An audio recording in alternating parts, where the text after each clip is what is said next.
আজ থেকে কিছু মাস পরে কোনো এক বিকেলে চায়ের আড্ডায় কেউ যদি জিজ্ঞাসা করে, এই তোদের ব্রেকআপটা এক্স্যাক্টলি কেন হলো রে, প্রথমে একটা ছোট্ট দীর্ঘশ্বাস ছাড়বো, তারপর কায়দা করে তর্জনী আর মধ্যমার মাঝে সিগারেটটাকে ধরে বলবো, দুটো ভালো মানুষের সবসময় হয়তো একসাথে থাকা হয় না।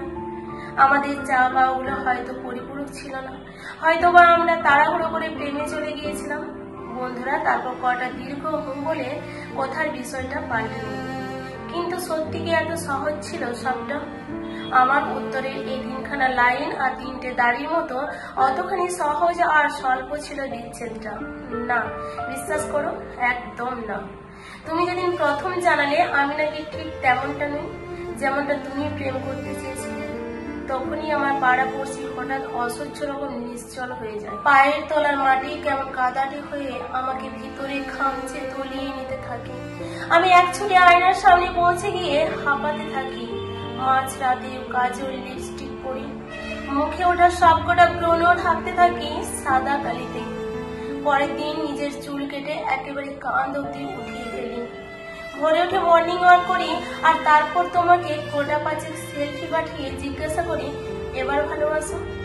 তুমি যেদিন দ্বিতীয়বার আবার বললে, তুমি না ঠিক তেমনটা না যেমনটা ভেবে এসেছিলাম, আমার বুক পেছনে কেউ তৎক্ষণাৎ এসিড ছুঁড়ে মারল। আমি বান ভাষা চাষার মতো পুরানো সব কথোপকথন হাতড়ে নিজেকে খুঁজি, সেই নিজেকে যাকে তুমি পছন্দ করে প্রেমে ফেলেছিলে। সে প্রথম দিনের লেখা কবিতাগুলো মুখস্থ করে তোমাকে ফোন করে বলে, দেখো এবার সবটা একই আছে তো, তাই না? শেষবার যখন বললে, এত ঘরোয়া প্রেম আমার কখনো মনটাই বসেনি। ভেঙে ফেলেছিলাম ছাদের ফুলের টবগুলো, পুড়িয়ে দিয়েছিলাম শরৎকালের কোনো কেনাকাটার ফর্দ। গুছিয়ে রাখা তোমার জন্য লেখা একটা একটা প্রেমপত্র ছিঁড়তে ছিঁড়তে খুব কেঁদেছিলাম। তারপর সাবান দিয়ে চোখ মুখ পরিষ্কার করে তোমাকে সম্মতিতে জানালাম, ঠিক আছে তুমি যাও, স্বাধীন প্রেমে বেঁচে থেকেও বহুকাল তোমাকে মুক্ত করলাম। হ্যাঁ গো, সবটা এতটাই কঠিন ছিল, এতটাই মর্মান্তিক।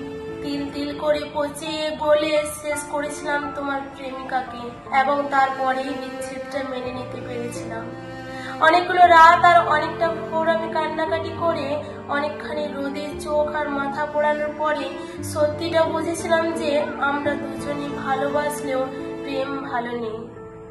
কাল খুব সহজে আমি তুমি বলে বেড়াবো, উই আর নট টুগেদার। তবে সত্যি কি এত সহজে হালটা ছেড়েছিলাম? না, 50টা তুমুল ঝগড়া, 500টা অনুরোধ আর প্রায় 5000টা আপোষ হেরে যাওয়ার পরে উই আর নট টুগেদার।